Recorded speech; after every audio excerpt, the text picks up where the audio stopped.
There are many fans concerned about certain cut content from Resident Evil 4 Remake, whether it's the stage segments, entire bosses being removed, story add-ons, or game modes that are coming later. There are some disappointing elements for sure, but sadly, this is how game development is nowadays. We do know that Mercenaries mode is releasing this week on Friday, April 7th, and it will be a free download for everyone, which is absolutely cool.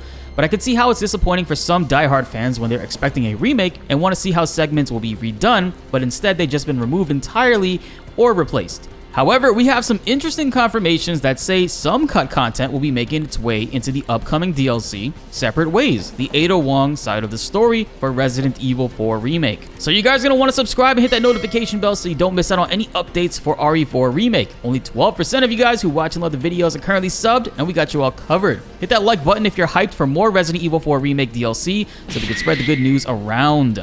Now with that being said, let's get into the video. It's a common thing in Resident Evil games for different perspectives of situations to be experienced in other playthroughs. We've seen this since the first Resident Evil, where you can play as either Chris or Jill, and in Resident Evil 2, where you can play as Leon or Claire. I personally wish more games would do this, and I do appreciate how Capcom makes it a staple for most of the Resident Evil games. In Resident Evil 4 on the PlayStation 2 and later versions, you could play as Ada Wong and see her side of the story.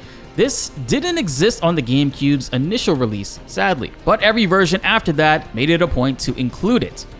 In the beginning village portion for Ada Wong's story, she runs through and fights the villagers in the same way that Leon does before the bingo line. She can go into the house with the shotgun, and when you attempt to grab it as her, she says, "I should leave this for him." That him obviously being Leon. So her events are taking place slightly earlier than his, since we are seeing equipment that he can grab being left around for later on. Without getting into too many spoilers, when Leon is facing off against the villagers, he is saved by the bell ringing in the distance, which calls off the Ganados attacking him. We see in the Separate Ways campaign that since Ada Wong is ahead of him at this point because she solves the puzzle and the church bells start to ring, which is what saves Leon in his version of the story at the end of Ada Wong's Chapter 1. So it's going to be pretty cool to see that when her DLC drops, just how many more elements of Resident Evil 4 Remake Leon's side are affected in her gameplay as well. For one scene very early on when Leon gets to Mendez's house and confronts him, Ada Wong steps in to distract him while escaping as he chases after her. I could see us playing a level segment here where she is full on running away from him. Now for the cut bosses element with Resident Evil 4 Remake, Susie Sphere Hunter talks about this on Twitter a bit. She basically confirms that the U3 boss fight is going to be in Ada Wong's DLC. U3 was cut from Leon's perspective, so I'm pretty excited to see how this is going to play out for her. And also, maybe other stages that were cut will appear there too. But we'll find out when we finally get to play as her. Susie also brings up a really great point too. Ada Wong probably makes more sense in gameplay wise to fight the U3 since we do see her often using her grapple hook to traverse around. She can use it to jump between the cages instead of Leon like super jumping to a well-placed hanging chain. Now Susie is a massive Capcom content creator. She often works with the RE team on stuff and is even doing a regular podcast with the castmates this week. As we speak right now, I think Leon's voice actor is live with her.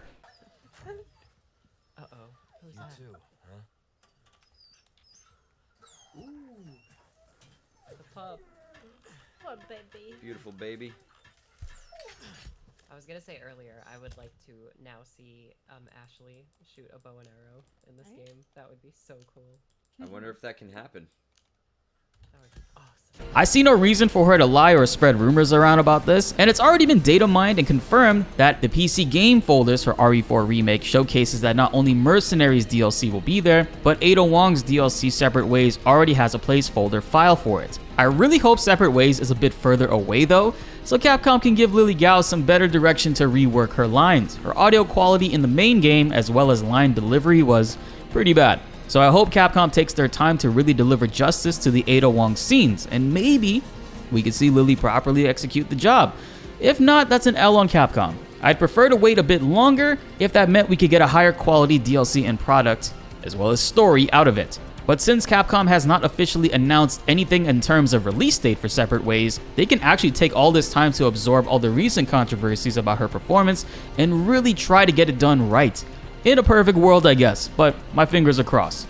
What do you guys think about this? Were you disappointed in U3 being cut and are happy knowing that it will be back but in Ada Wong's DLC? Or would you have preferred for it to be originally with Leon's story? Who's playing Mercenaries mode this Friday, guys? Comment below and let's get a discussion going. I really do wish Mercenaries mode was co-op, but it looks like we're gonna have to wait for Resident Evil 5 Remake for that. Which, if you guys also didn't know, we got some interesting news regarding Resident Evil 5 Remake, but that's gonna be coming up in the next video.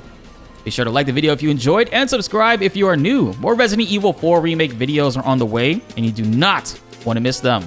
My name is BltzZ and thanks for watching.